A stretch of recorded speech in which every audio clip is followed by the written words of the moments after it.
with that. Okay. That's the behavior chart. The last one, correcting principles. We have proactive strategies and responsive strategies. This is where we start using choices. This is where we actually start getting into some of even more implementation. I have a poster here of subjects here or areas that most kids are needing help on. I went to a nurture camp, and I've learned how to put on camps, and I've learned how to put on nurture groups. Can be a nurture group, or the whole week can be on one of these topics, or just a nurture 45-minute nurture group can be on one of these topics. And you see the topics here. Most kids almost need all of them at some point at all. Some of them need to learn how to say no. Some of them need to be gentle and kind. And when you take the sensory class, you'll learn that some of our kids, they press down on that gentle and kind. Their brain cannot process weight and how strong they can be. That's why they can break pencils. Or be mean to pets. Or be mean, exactly. Or be mean to pets. And so we teach them on purpose. Right, that's exactly right. To press on them or to pet on them. That's exactly right. That was going to be my next example. You took it right out of my mouth. So I buy all kinds of little toys like this, and when we have these nurture groups, we teach the kids how to be nice and gentle. And if you think you really have a real pet, they can be nice and gentle to the stuffed animal. And so we teach them how to do this. And this is what I was talking about. 18 hours of these kind of practices help to reshape the brain, and the kids are on their way back to health with that. And so we're teaching them this. So that's what the correcting piece is all about, is to be able to teach them some of those things in a playful way. And we teach them choices, okay? So some of the words that we use are choices. I don't know why it's not coming up all the way. Or choices is that when the kids do this, let's say the kids come back and say, or the mom says, it's time to do your homework, go upstairs and do your homework. I don't want to do my homework, it's stupid, right? So here you go, you're kind of feeling the pressure, right? You're not in the mood for this, right? You got to go down there and cook supper and get everything ready and do all that and get to the schedule. But you can say, hold up, cowboy, or cowgirl, whatever. I think you need a redo, don't you? And that's another word that you need to get used to, is using the word redo. Hold up. Catch their attention. Teach them how to come over and ask for a redo. What is it that you want? Or ask for a compromise. Redo is obvious, they need to redo it. Or ask them for a compromise. Or ask them, and they're going to tell you their choice. And you can say, okay, give me a compromise. And they'll say, well, I'm hungry. I don't want to go over there and do my homework. So I want to go over there and I want to eat a little bit first and then I'll do my homework. Okay, I think I can do that. I got a snack down there. I have a banana down there. I have a protein bar down there, or a juice down there. You're gonna go down there and eat it, and then you're gonna go up there and do your homework, right? Yep. Okay, a compromise. So they got to choose. You empowered them. You still maintained authority, but you gave away some of the power. You shared it. Those of us from old school, we're sitting here thinking, you go up there and do that. I'm not giving you a choice. You do what I say. Right? But we mean well when we do that. We're not being mean or being rude or abusing the kids by doing that. But our kids from hard places, it doesn't work. And it's not going to work the first time you even try to implement that. It's going to take practice over and over and over again. So these nurture groups, what we do, we want to focus in on maybe respect. So that was very disrespectful. So for what we would do with that, we would act out. And I've seen teenagers and teenage boys do this. Act out either with stuffed animals or in person. We would act out the wrong way with the kid. You would do this in the home. Let's do it the wrong way first, and they love doing it the wrong way. right? Who's going to be mom and who's going to be the kid? I want to be mom. So the kid comes over there or whatever they want to do, be the kid. And they're being the mom. Go upstairs and do your homework. And so it's funny to see the adult, I don't want to. And they get all fun and laughing. They're releasing the dopamine in their brain. They're having a good time, but they're learning. So you want to start with the wrong way first. Or you can do it with stuffed animals. Like if this was another stuffed animal here, go upstairs and da. No, I don't want to. Right? Then you end with the right way. Because we remember what was last. And so you practice with the kid again and do that. And then you teach them, I want to compromise. You empowered the kid. You gave them a choice. You showed them that you cared. And sometimes there can't be a compromise. We get it. Sometimes you may need to help them with the choices of a compromise. Sometimes it may not be a compromise because you don't have time to be able, they just got through eating, but they still want to eat again. So you may need to go, no, it needs to be a redo. What about a redo? And you teach them how to do a redo, and they redo it, and they go upstairs. And they do that. Now, does that always happen? No, it didn't always go upstairs, but you begin to teach them that, and it begins, you're surprised, you'd be surprised about what actually ends up happening. Here comes some of it. I've already said this, really. And when you saw her hold up her hand, you either need to do this or you need to do this. When they're out there on the playground, there's not a wrong choice and a right choice. They're two good choices, and they get to choose. For instance, that last night when we had the classes last time, and we had the adults and the kids in here in a big circle, and we were doing a nurture group, 45 minutes. I had little bitties in here, and I had teenagers in here. It was awesome. And all of them listened. I don't know what it was, but all of them listened. All of them participated.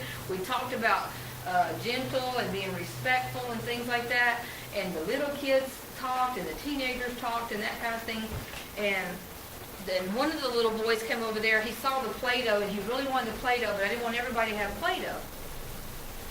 And so he came over here and wanted some Play-Doh, and I said, no, we can't. And he said, he started crying. And I said, I got down on eye level, and I said, one, you can play with the Play-Doh in the back room back there and not participate in this group, or you can go sit by your grandmother and not play with the Play-Doh and participate in the group. Neither choice was bad. They were both good choices. And he chose to go. I said, which one is it? I had to repeat it. You want to do this by going in the back and playing with the Play-Doh back there when all the kids are up here playing this game, or you want to go sit by your grandmother and not play with the Play-Doh yet? Which one is it? And then he went back. He kind of cried a little bit, went back and sat with Grandma and participated in the group. That was the choices that you can give them like that. Compromise, we've already talked about that. Sharing power, we've already done that. Life value terms, watching a video here, we'll skip that as well. So, that is the last principle of correcting. We get into a little bit of just a few more videos and we're done. The ideal response, I don't think I have it here. What do we do when a kid starts acting out, starts misbehaving? The ideal response is very practical. There are booklets that if it's something you want, you can carry around with you. It's hardcore and you can put it down in your purse with ideal response listed there and the level of engagement. Levels of response are here. The levels of response are here on a little hardback spiral notebook if it's something that you really want to use with it. Which again, you have to remember, we are going through this pretty quickly, so you don't know everything exactly in depth. But let's do watch this video for the ideal response. An acronym that can help you remember how to respond when you're in a situation with your child. We call the ideal response. I stands for immediate, D for direct, E for efficient, A for action-based, and L is leveled at behavior, not at the child. Think of the ideal response as a kind of mental checklist to help you guide your child to better behavior. How you respond will vary with each situation and child. This time we used actors to demonstrate the right approach and illustrate the concept of the ideal response. In this scenario, two girls are playing nicely when one suddenly grabs her friend's Play-Doh. I want it. So immediate means I stay fairly close so that I can be there within a very few seconds. I want it. No, ma'am. We know from current brain research that children learn best if there's a response immediate in proximity to the behavior. We respond immediately because with our children in particular, but really all children and many adults, what's past is forgotten. You know, this old idea that, well, if your father's going to hear about this when he gets home. By the time Dad gets home, it's ancient history. It's not going to do any good. Direct. When I go to the child, I'm direct. I get to their eye level. We're face to face. We make sure that they're listening to us, and we kind of make sure that that communication channel is open and clear. I can look at them and I say, "No, sweetie, we don't talk to each other without respect. Let's try it again." Efficient means just that. Use the least amount of firmness and the fewest words needed to make your point and get your child back on track. How do we treat our friends? With respect. That's right. Very good using your words. Now, if you want to play with her Play-Doh, what might you do? Ask. Very good. Very good using your words again. Efficient. I do not go after a gnat with an elephant gun. Many discipline strategies that are available are heavy punitive, heavy on every offense of a child.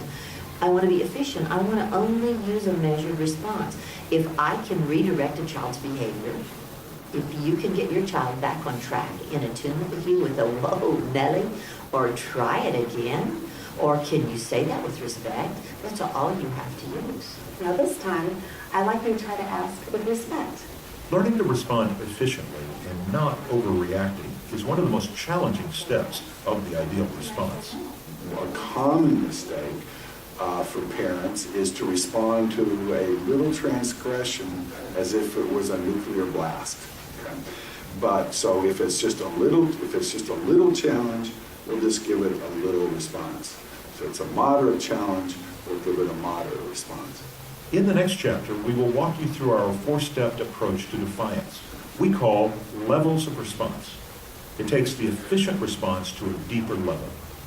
Action-based means actively redirecting your child to better choices. A redo gives the child a sense of accomplishment. Would you like to try that now? Yes. May I please play with that Play-Doh? Sure, you can have it. Very good asking with respect and using your words. And it builds the relationship as parent and child work together to learn a new skill. A redo gives a child a chance to do well what they hadn't done before. Start walking away. Annalise, what did you say? Are we sticking together? Oh, okay, let's try sticking together. That was a great read. Good job. Sticking together with the room. Oh, I think Oh, we could stick together with the room. As you learned in Chapter 5, a redo is not punishment, but instruction. If you can give your child a body memory for the good stuff, and then you praise them for it, they're far more likely to go to that path again. And finally, the L in the ideal response stands for level at the behavior, not the child.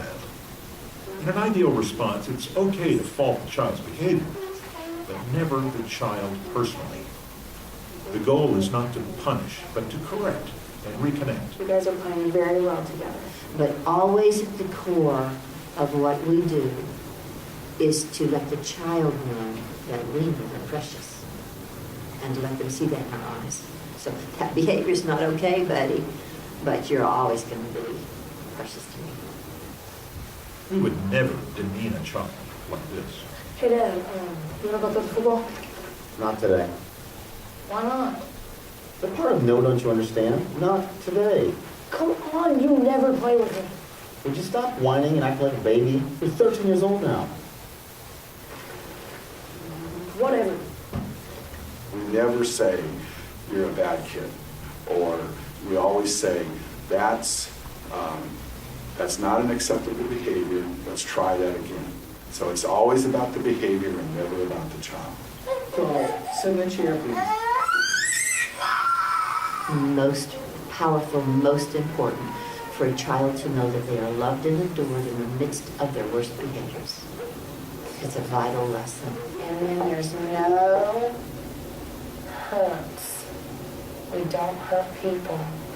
And there's no tantrums. I'm never going to ever lose sight the preciousness of this child. This child was bruised by many, harmed by many, harmed and We're hurt. gonna stick together. Good Good job. job. Good remembering all of that. I am not done until that child's feet are solid beneath them.